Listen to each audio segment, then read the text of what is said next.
Okay, I am going to present this little classification of figures of repetition uh, as the first of what I hope will be several presentations on different kinds of figures classified in a different way than normal.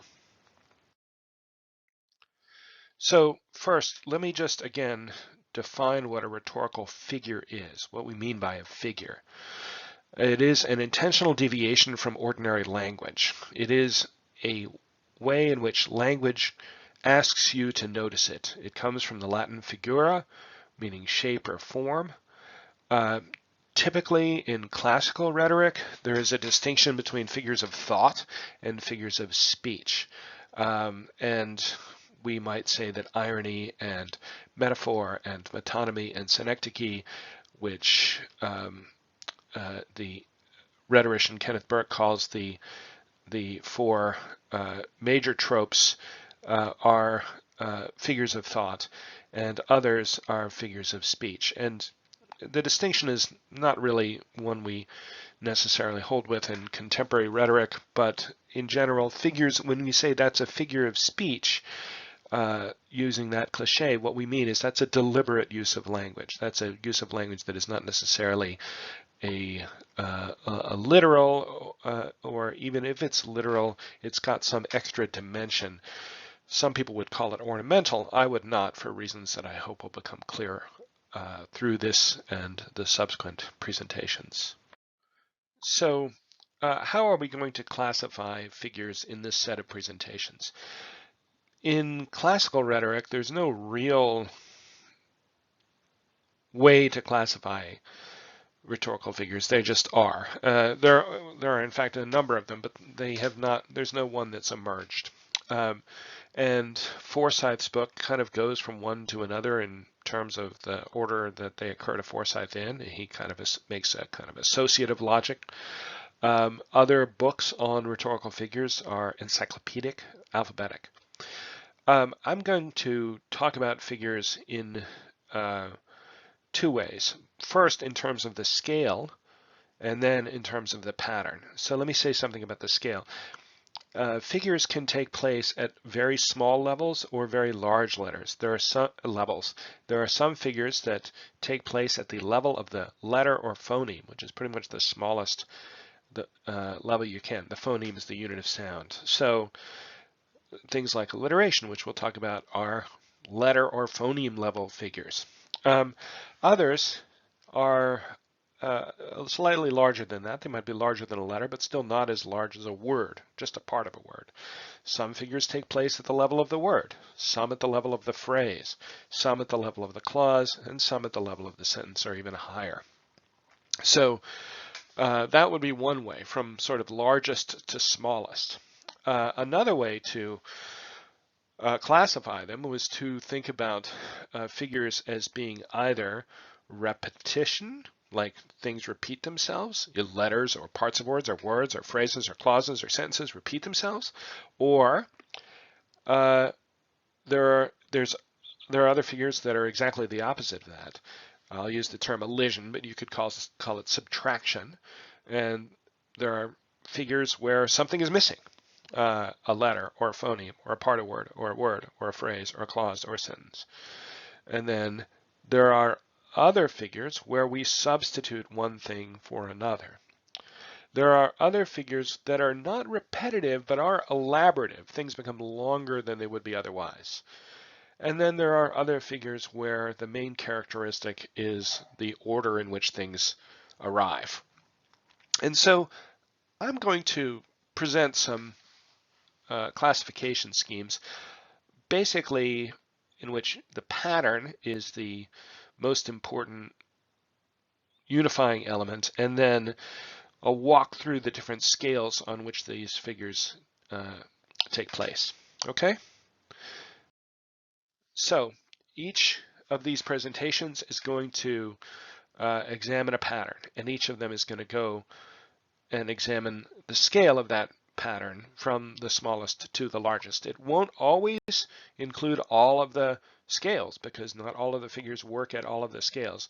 If you were going to put this in a table with the rows being the pattern and the columns being the scales, or vice versa, you wouldn't necessarily have something in every slot, but you would have something in a lot of them, and that's what I'm going to try to go through in these presentations. So today we're going to look at repetition. What are the major figures of repetition? And what's the point of repetition? Why do we repeat? There are a lot of reasons that I'll try to get to, but one of the main reasons we repeat is to drive things home in the memory, to make sure that we notice something. Repetition is something where you can't take it for granted. The repeated sound or word or phrase or clause asks you to notice it. It sort of stands up and says, hey, don't forget about me. So that's, I think, the main function of repetition, but we'll look at how it works in specific instances. So first, you have repetitions of a letter or a phoneme. And these are basically alliteration, consonants, assonance, and sibilants. They are generally all classified under the name of alliteration.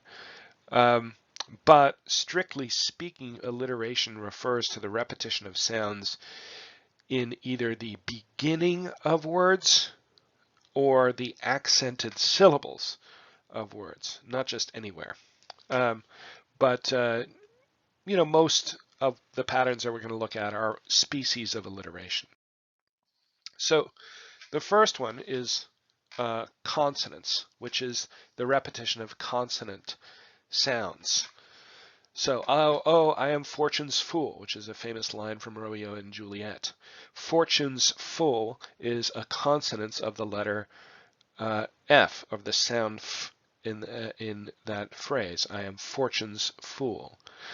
The phrase nattering nabobs of negativism, which is quite a mouthful, was said by Vice President Spiro Agnew, who was Richard Nixon's first vice president, to describe the press. Like the current president, he spent a lot of time attacking the press for its negative stories. I still, to this day, do not know what a nabob is or a nabob is, but that phrase, nattering nabobs of negativism, stuck and became part of the historical record.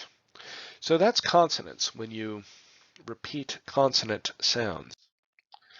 Assonance is repeating vowel sounds, and just because of the way vowels and consonants work in English, it's a little less noticeable than consonants. Consonants, you can kind of hear that sort of alliteration pretty easily. In the case of assonance, this is a sentence from the Portrait of the Artist, A Portrait of the Artist as a Young Man. Quote, in that dim life which he had lived through in his musings, he had assumed the voices and gestures which he had noticed with various priests. And you might not think, well, it doesn't have any particular sound quality to it, but in fact it does. Words like in, dim, lived, and in again all have that I, that short I sound throughout. And then later, assumed through musings all have the oo sound in them. And well, was Joyce deliberate about this? I don't know if he thought about the assonance when he wrote the lines, but he was, by the time of the writing of A Portrait of the Artist, a deliberate enough writer, a strong enough writer to have this kind of patterning sort of built in to his writing, and it just became part of his aesthetic. Sibilance refers primarily to S sounds, but also to other soft consonants like sh and I think that sort of thing. So here's a line that I made up. He asked his mother again if he could go, and though she did not say yes immediately, she showed subtle signs of acquiescence.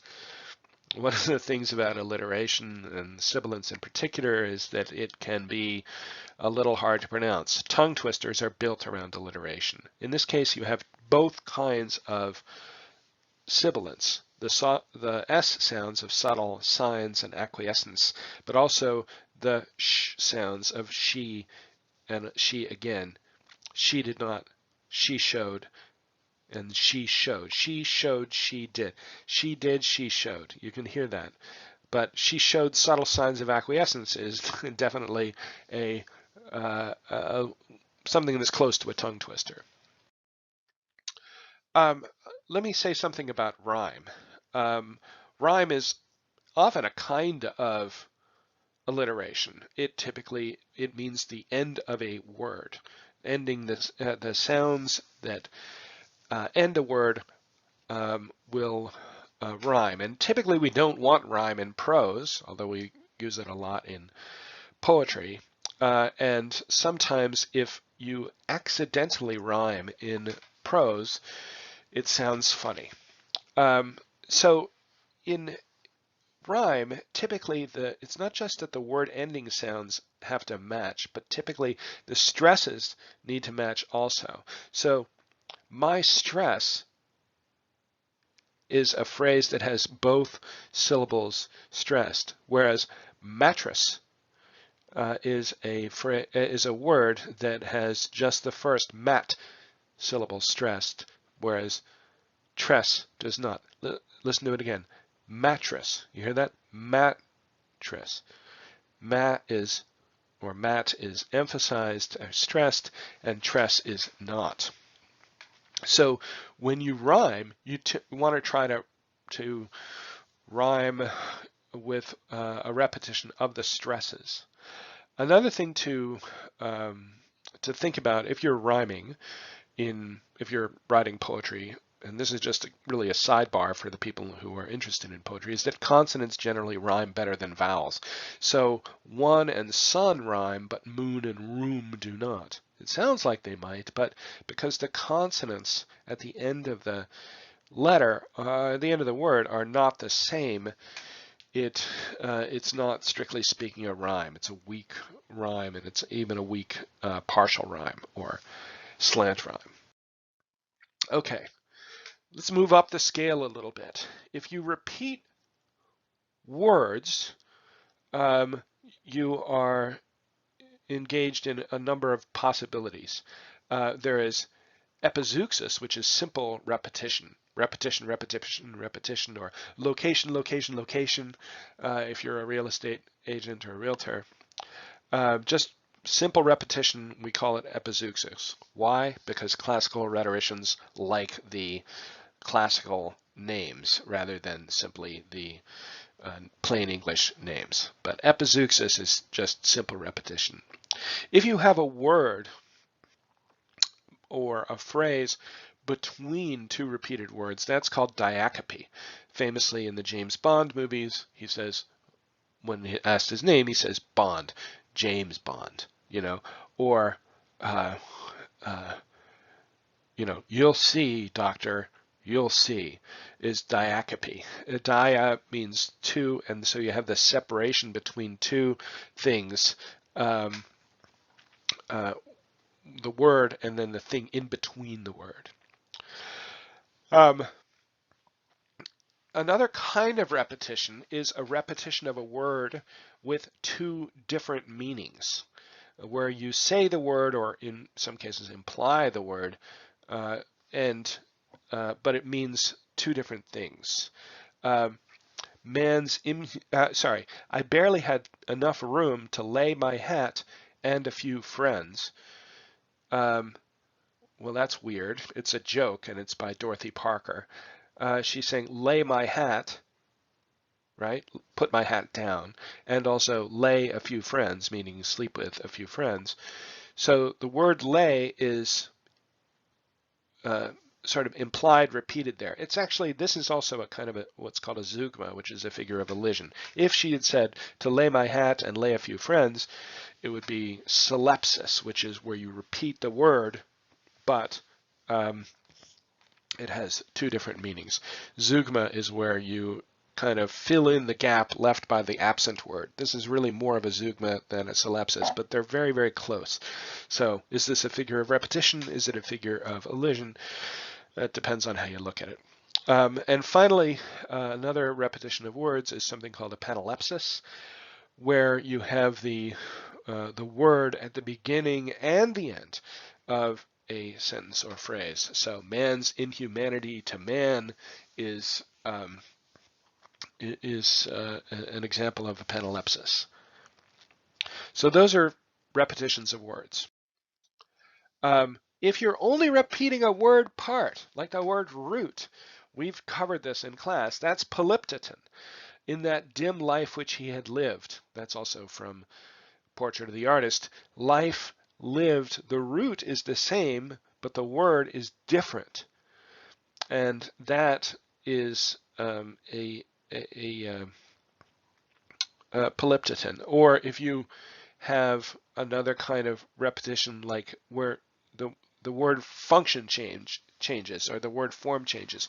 If you're repeating the same word, but it's both a noun and a verb, or an adjective and a verb, please, please me, but me no buts, and so forth. All of that's polyptoton, where you're using the word in two different ways, or the root of the word in two different ways, but you're repeating that root. If you have a repetition of phrases, that can come in several different ways. Anaphora is a repetition of a sentence beginning, and epistrophe is a repetition of a sentence ending. If you have a bunch of conjunctions, that's called polysyndeton.